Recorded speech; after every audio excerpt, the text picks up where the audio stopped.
నిన్నటి రోజున కేంద్ర బడ్జెట్ ప్రవేశపెట్టడం జరిగింది.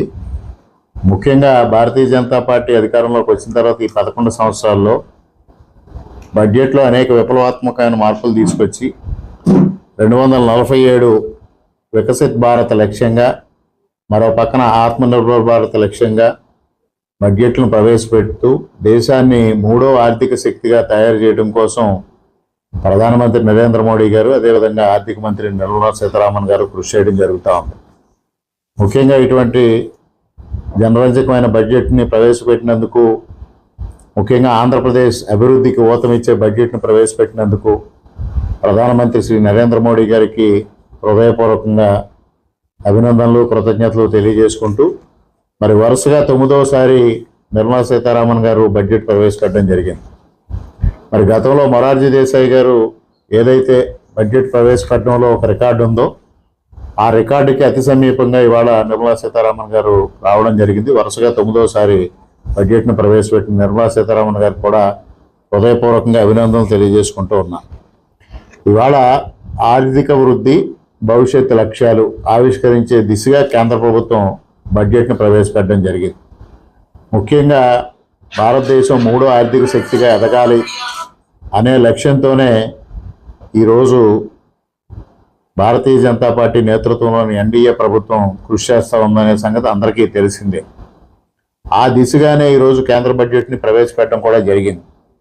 ముఖ్యంగా 3వ ఆర్థిక శక్తిగా ఎదగాలి అంటే దానికి రక్షణ రంగానికి అత్యంత ప్రాధాన్యతనివ్వాల్సిన అవసరం ఉంది. ముఖ్యంగా ఈరోజు నిర్మలా సీతారామన్ గారు 53.47 లక్షల కోట్లతో బడ్జెట్ను ప్రవేశపెట్టడం జరిగింది. 2026-27 కేంద్ర బడ్జెట్ 53.47 లక్షల కోట్ల రూపాయల బడ్జెట్ను ప్రవేశపెట్టడం జరిగింది. దాంట్లో ప్రధానంగా రక్షణ రంగానికి 7.8 లక్షల కోట్లు కేటాయించి ప్రథమ ప్రాధాన్యత రక్షణ రంగానికి ఇవ్వడం జరిగింది.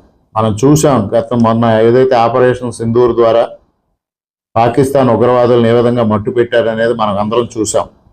అటువంటి నేపథ్యంలో వాళ్ళ రక్షణ రంగానికి ప్రాధాన్యత ఇస్తేనే ఈరోజు భారతదేశం ఉగ్రవాదుల నుంచి కానీ, విదేశీ ఎవరైతే భారతదేశాన్ని కబళించాలని చూస్తున్న శక్తుల నుంచి కానీ కాపాడుకోవడానికి వెసులుబాటు కలుగుతుందనే ఉద్దేశంతో ఈరోజు ఆ విధంగా పెట్టడంతో పాటు రెండవ ప్రాధాన్యం ఆంతరంగిక వ్యవహారాలు, అంటే ముఖ్యంగా ఆంతరంగిక భద్రత, హోంశాఖ ఇవ్వడం జరిగింది.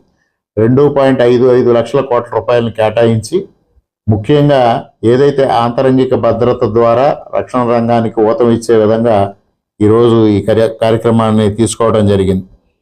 అదేవిధంగా ఇవాళ గతంలో వాజ్పేయి గారు ఉండగా స్వర్ణ చతుర్భుజ పేరుతో నేషనల్ హైవేస్ని ఏ విధంగా ఇంప్రూవ్ చేశారో, ఇవాళ దేశవ్యాప్తంగా హై స్పీడ్ కారిడార్లని అభివృద్ధి చేయాలనే దిశగా రవాణా రంగానికి పెద్ద ఎత్తున కేటాయింపులు జరగడం జరిగింది. అందులో 2 హై స్పీడ్ కారిడార్లు రాష్ట్రం ద్వారా పయనించడం వల్ల మన రాష్ట్రానికి, ఆంధ్రప్రదేశ్ రాష్ట్రం కూడా అభివృద్ధి చెందే దిశగా ఈరోజు మనకి ఆంధ్రప్రదేశ్కి గొప్ప ప్రయోజనం చేకూర్చే విధంగా కేంద్ర బడ్జెట్ను ప్రవేశపెట్టడం జరిగింది. మరొకటి ప్రధానమైన రంగం వ్యవసాయ రంగం. భారతదేశం అంటే వ్యవసాయదారులకి ఆలవాలం. అటువంటిది 1.4 లక్షల కోట్ల రూపాయలు వ్యవసాయ రంగానికి కేటాయించడమే కాకుండా ఇవాళ ప్రకృతి వ్యవసాయాన్ని ప్రోత్సహించాలనే దిశగా ఈ బడ్జెట్లో అనేక రాయితీలు ప్రకృతి వ్యవసాయానికి కల్పించడం జరిగింది.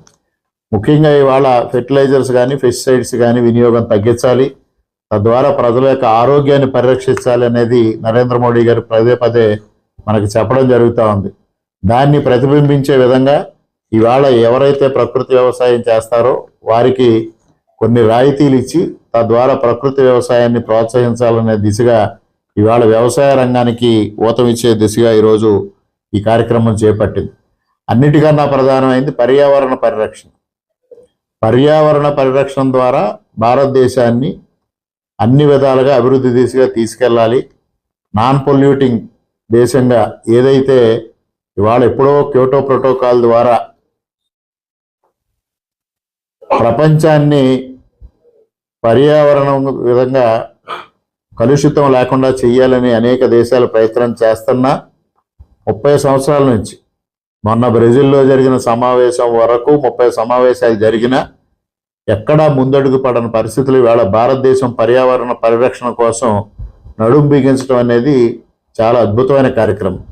ఆ పర్యావరణ పరిరక్షణలో భాగమే ఇవాళ గ్రీన్ ఎనర్జీని ప్రోత్సహించే దిశగా ఇవాళ కార్యక్రమాలు తీసుకోవడం, వారికి రాయితీలు ఇవ్వడం, ప్రయోజనాలు చేకూర్చే దిశగా ముందుకు వెళ్ళడం జరిగింది. అదేవిధంగా ఏదైతే విద్య, వైద్య, ఉపాధి రంగాలు అంటే స్కిల్ డెవలప్మెంట్, వీటికి ప్రోత్సాహం ఇచ్చే దిశగా, ప్రాధాన్యత ఇచ్చే దిశగా ముందుకు తీసుకెళ్ళడం జరిగింది.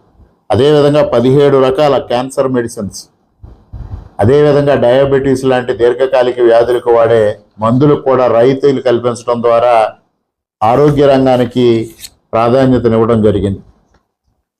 ముఖ్యంగా ఆంధ్రప్రదేశ్ రాష్ట్రానికి ప్రయోజనం చేకూర్చే ప్రధానమైన విషయం ఏంటంటే డేటా సెంటర్స్. ఏవైతే డేటా సెంటర్స్ ఉన్నాయో ఆ డేటా సెంటర్స్కి ట్యాక్స్ ఎగ్జంప్షన్ ఇవ్వడం ద్వారా, ఇవాళ ట్యాక్స్ హాలిడే ఇవ్వడం ద్వారా, 247 వరకు ట్యాక్స్ హాలిడే ఇవ్వడం ద్వారా ఇవాళ ఆంధ్రప్రదేశ్ రాష్ట్రానికి ఇప్పటికే మన అందరికీ తెలుసు, విశాఖ కేంద్రంగా గూగుల్ డేటా సెంటరు మనకు వస్తూ ఉంది.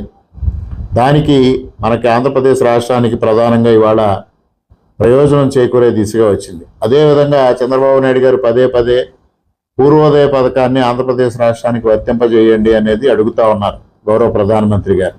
పూర్తి స్థాయిలో ఇవ్వలేదు, కానీ ఈస్ట్ కోస్ట్ లాజిస్టిక్స్ హబ్ ఏదైతే ఈస్ట్ కోస్ట్ ఉందో ఈస్ట్ కోస్ట్ అంతా అభివృద్ధి చేయడం కోసం, లాజిస్టిక్స్ హబ్గా డెవలప్ చేయడం కోసం పూర్వోదయ పథకం ద్వారా దీనికి ఊతం ఇచ్చే విధంగా, ఆంధ్రప్రదేశ్ అభివృద్ధికి ఊతం ఇచ్చే విధంగా ఇవాళ కార్యక్రమం తీసుకున్నారు.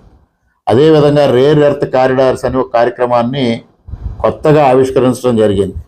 దాని ద్వారా ఆంధ్రప్రదేశ్, ఒడిశా, అదేవిధంగా కేరళలో ఉన్న అరుదైన ఖనిజ సంపదను వెలికి తీసి తద్వారా రాష్ట్ర సంపదను పెంచే విధంగా ఇవాళ కార్యక్రమాలు తీసుకోవడం జరిగింది.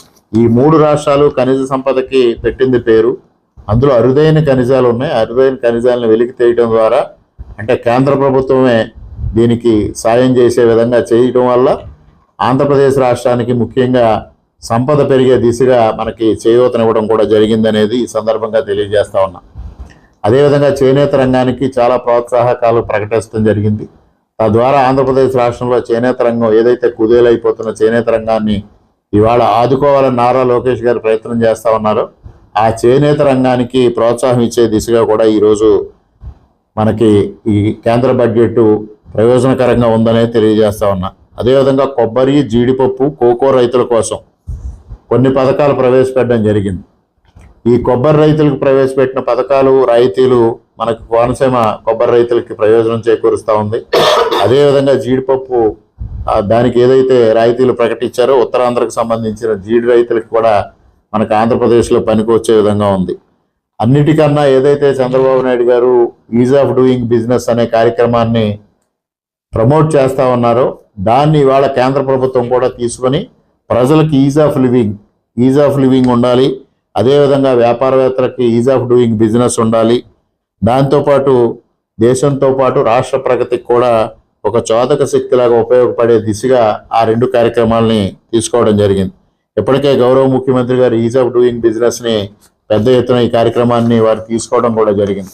ఈ విధమైన కార్యక్రమాలు తీసుకోవడం ద్వారా మన ఆంధ్రప్రదేశ్ రాష్ట్రాన్నే కాకుండా భారతదేశాన్ని ఒక నారీ శక్తిగా తయారు చేయాలని మహిళలకు అనేక ప్రోత్సాహం అనే కార్యక్రమాలు తీసుకోవడం జరిగింది.